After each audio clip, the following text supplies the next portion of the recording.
one of the most dangerous and heinous misconceptions describing the Arab-Israel conflict is the suggestion that Israel is a colonial entity, created by European powers to atone for the crimes of the Holocaust.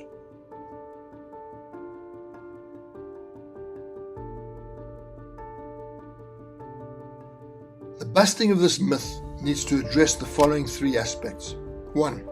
The Jews have no historical claim to the land of Israel, their ancestral home. 2.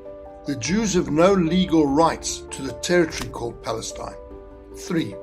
There is no moral justification to provide a safe and secure Jewish state following the murder of 6 million Jews in Hitler's death camps.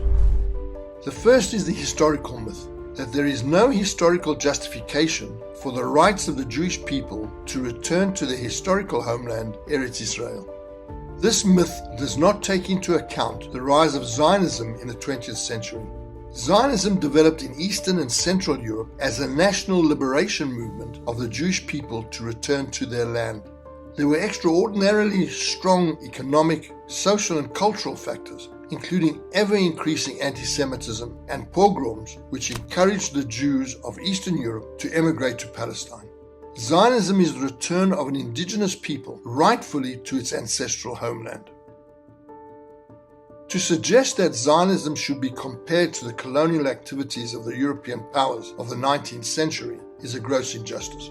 For example, there are no cities in Israel called New England or New York, New Vilna or New Bialystok.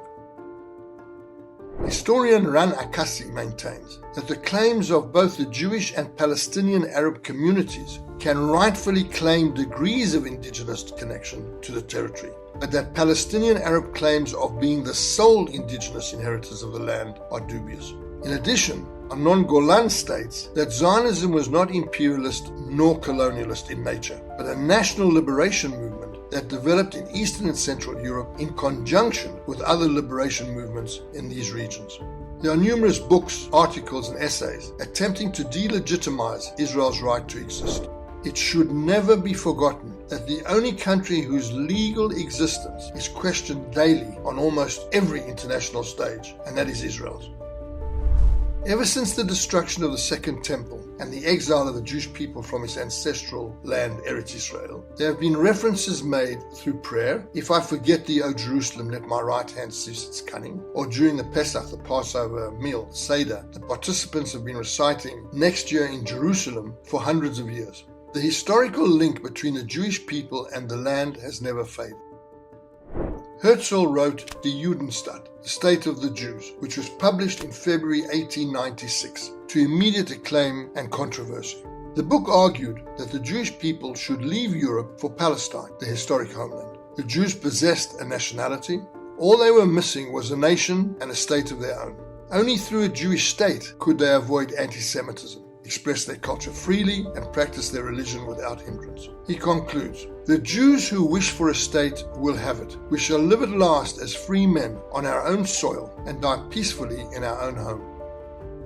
The second aspect which needs to be addressed is the legal claim. On the 14th of May 1948, the State of Israel was established by Israel's Declaration of Independence, in part of the former British Mandate of Palestine, and in accordance with the United Nations Partition Plan. The Arab League and Arab countries opposed any partition of Palestine and to the establishment of Israel, and took military action against the newly formed state.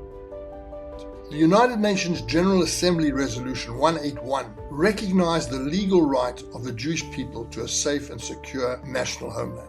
The legal claim is founded on the Balfour Declaration of 1917, whereby the British government, who had inherited the territory of Palestine after the collapse of the Ottoman Empire following World War I, viewed with favor the establishment of a national home for the Jewish people. The British mandate over Palestine was part of a wider carving up of the area between the British and the French. The Balfour Declaration states the following: His Majesty's government view with favour the establishment in Palestine of a national home for the Jewish people, and will use their best endeavours to facilitate the achievement of this object, it being clearly understood that nothing shall be done which may prejudice the civil and religious rights of existing non-Jewish communities in Palestine, or the rights and political status enjoyed by the Jews in any other country. The idea of colonial expansion was used initially to describe the settlements established in the occupied territories after the Six-Day War of 1967. Maxime Rodinson, a French Marxist historian, described the occupation of the West Bank in terms of colonial expansion. However, several left-wing historians, including Ilan Pappé, have used description to describe the Zionist movement preceding the 1967 war. Following the collapse of the Ottoman Empire after World War I, and the carving up of the territory between the British and the French, the Mandate of Palestine, which included most parts of historical Eretz Israel, fell under British legal management. Neither the Jews nor the Arabs were going to be satisfied, and the outcome was civil disobedience on both sides. The civil war which broke out in Palestine forced the British to abandon their mandate to the United Nations, who set up UNSCOP, United Nations Special Committee on Palestine. The recommendations of this committee were adopted, and the State of Israel was born with the complete legal backing of the UN, although the Arabs fought the resolution and recommendation all the way through the legal process.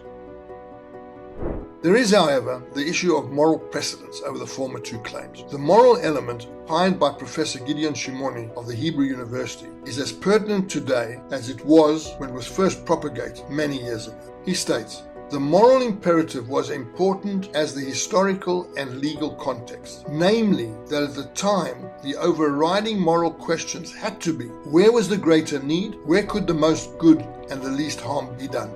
Long before anyone could have imagined that persecution of the Jewish people would culminate in the Holocaust, the moral answer was priority for the creation of a safe and secure state for the Jewish people. How much more so in 1947, in the aftermath of the Holocaust, when it was so painfully clear that even the remnants of the European Jewish communities that had not been murdered by the Nazis could find no haven other than in a Jewish state.